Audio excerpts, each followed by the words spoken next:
Hi,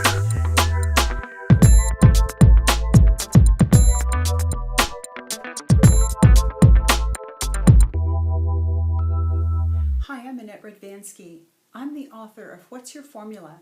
Find your unique path toward weight loss and a lifetime of weight maintenance.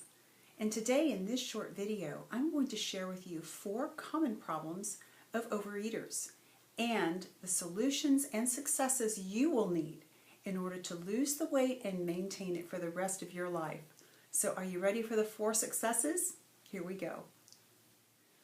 Problem number 1 is being overwhelmed by strong feelings. Now, strong feelings can be either good feelings or they can be bad feelings. It doesn't matter.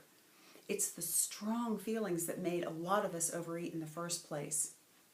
So what we do when we start to develop our formula is identify these feelings and these tendencies we have toward these feelings so that eating over these problems, eating over these feelings is no longer an issue because we're dealing with the feelings effectively. Problem number 2 is a failure to establish and enforce one's own personal boundaries. Now this can get a little bit confusing for some people because it is so varied depending on who you are and what you like and dislike and what sets you off and that sort of thing.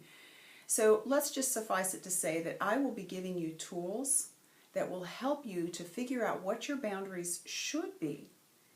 And then you can set these boundaries for yourself because it's a lot easier to function within your boundaries than to just have open boundaries and to just go whichever way feels right on any given day. We can get into a lot of trouble with our food that way.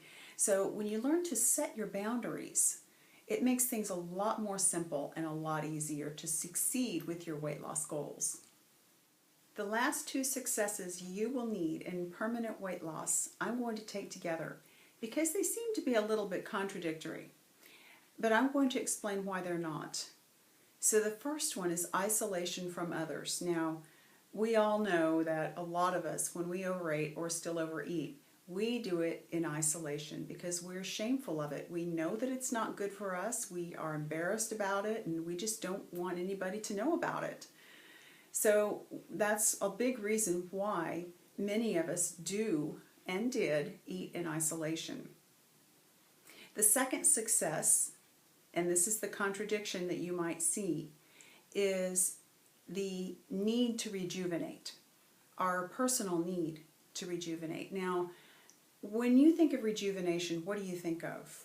You think of being alone, right? So the contradiction is, well, if isolation is alone and rejuvenation is alone, then aren't they contradictory? And the answer is no, because eating in isolation is an unhealthy behavior. On the other hand, rejuvenating by ourselves in isolation is a very healthy thing to do, and it's just empowering. I hope this information has been helpful to you, and I hope you have something you can take away today that you can begin applying immediately.